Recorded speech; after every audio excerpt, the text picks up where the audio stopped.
trapped in my conscience. My trap is still bucking, we got all these hundreds. Hit up the whole pharmacist. We serve all the money, my shit at your body. You shot at my body. This guy keep on falling, the drugs I keep calling. He keep picking up for me. How you doing, ladies and gentlemen? This is Indeed Gaming here. I am in fact Mr. Indeed, and welcome to my channel. Please do comment and share this video, and we are going to get right into it. Now, this video is going to be a pretty general discussion on Gotham Knights and what it could be, what the possibilities for the game is, because I feel like the game has almost infinite amount of potential that I don't think a lot of people are really realizing. And honestly, I possibly not even the devs realize, and I hope that they do, and I hope that their plan for the game is what I think it's going to be, or what I want it to be, I guess I should say. Basically, what I think they need to do, or what they can do, is make Gotham City actually feel like Gotham City, as in like the comic books. Let me explain. So basically, like everyone knows, when you finish playing an Arkham game, once you're done beating the Arkham game, you're pretty much, if you're still playing it, you're just kind of gliding around the city, beating up a whole bunch of nobodies.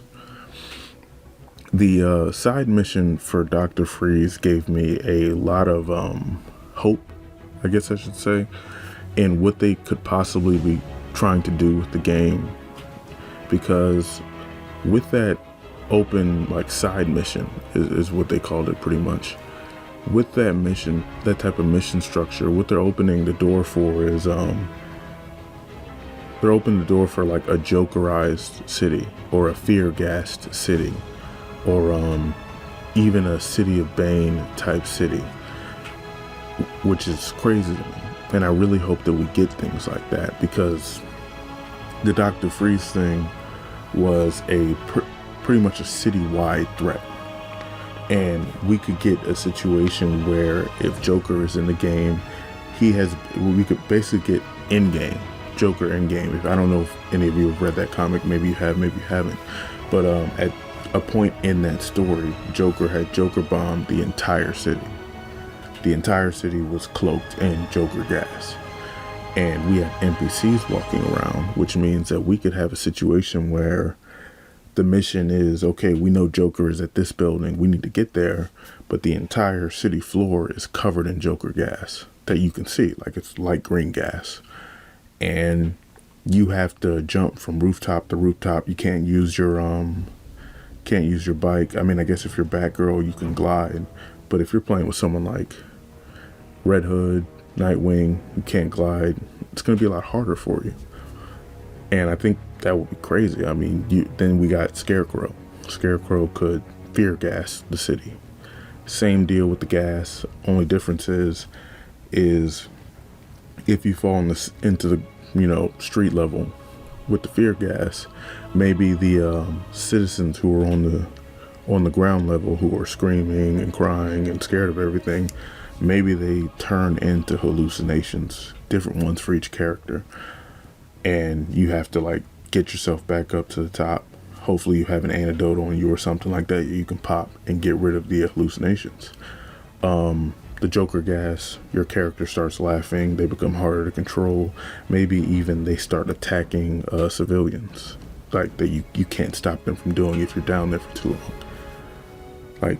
That's a huge possibility for the game. And even to go further into it, and I guess what they could possibly get with this game is that, in my opinion, the ideal thing for a superhero game is that when you play the game, just base game, not doing story mode, not doing side missions, just the base game, free roam, you almost feel like you're in a issue of a comic. So you're not just beating up a bunch of random nobodies. There's going to be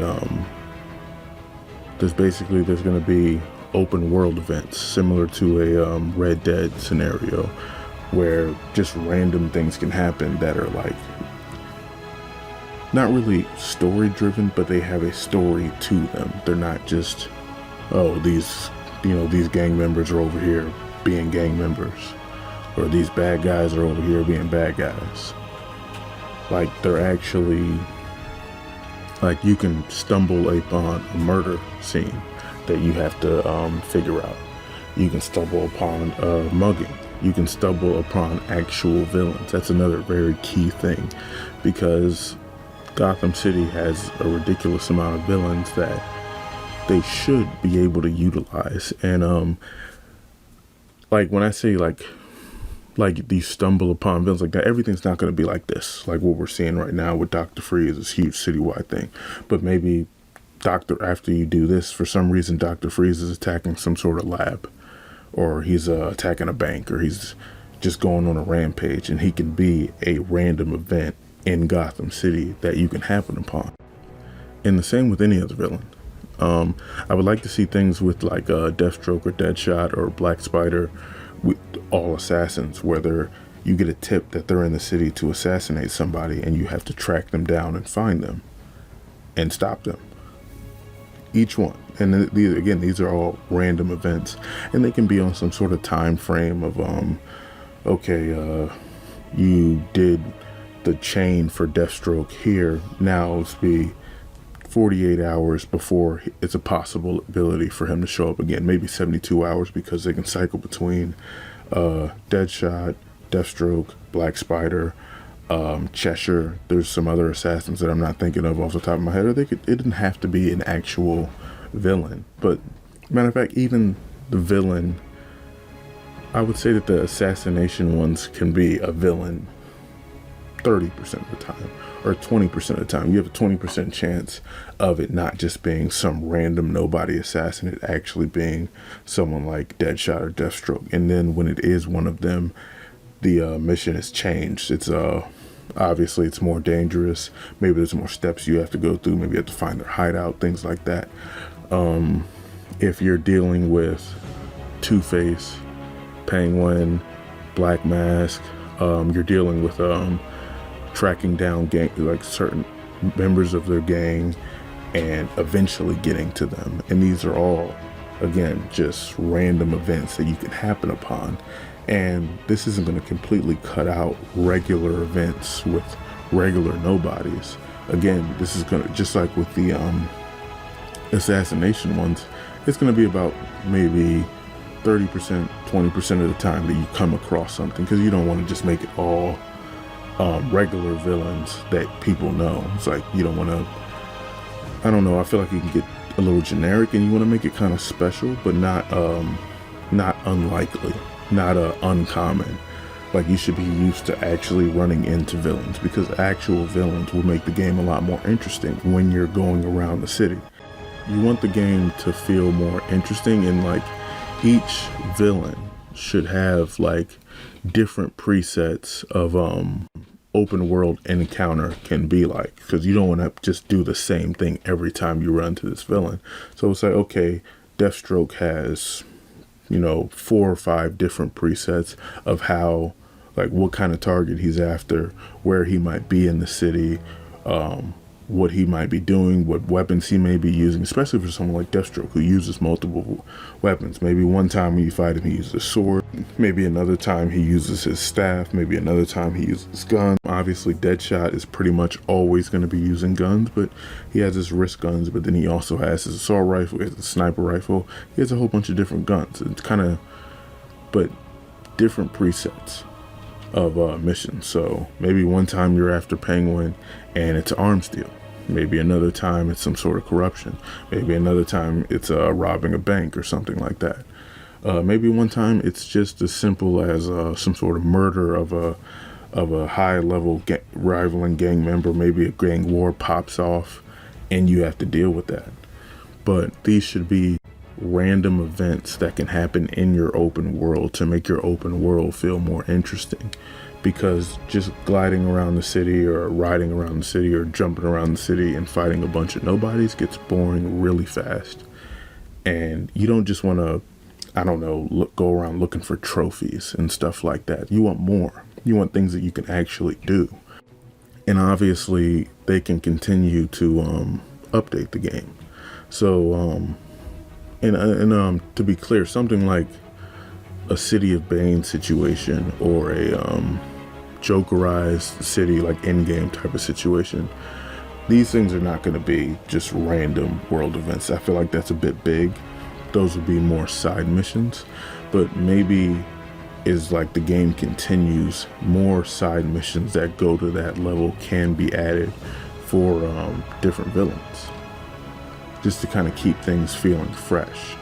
And then obviously you have like your bigger like solo villains like Killer Croc, Solomon Grundy. If you run into them, they're pretty much probably just going to be doing a rampage of some sorts. Maybe Solomon Grundy is working for Poison Ivy because she's mind controlling him or something like that. There's a lot of potential with all of these characters, and I hope that they're going to be using them to their potential. And this is pretty much just my idea on how they can use these characters to their potential and make them more interesting, or make their world more interesting, I guess I should say. They could keep a game like this feeling fresh for a very, very long time, and I really hope that they're trying their best to do that. I feel like, and I'm biased obviously, I feel like my idea is the best way to do that. But if you have a better idea, let me know in the comment section. I'll make a video on that. But I feel like that's not all I have to say. I could continue to go, but I don't want to rant too much, so I'm going to end the video here. Please comment and share on this video, and I will see you guys in the next one. Indeed.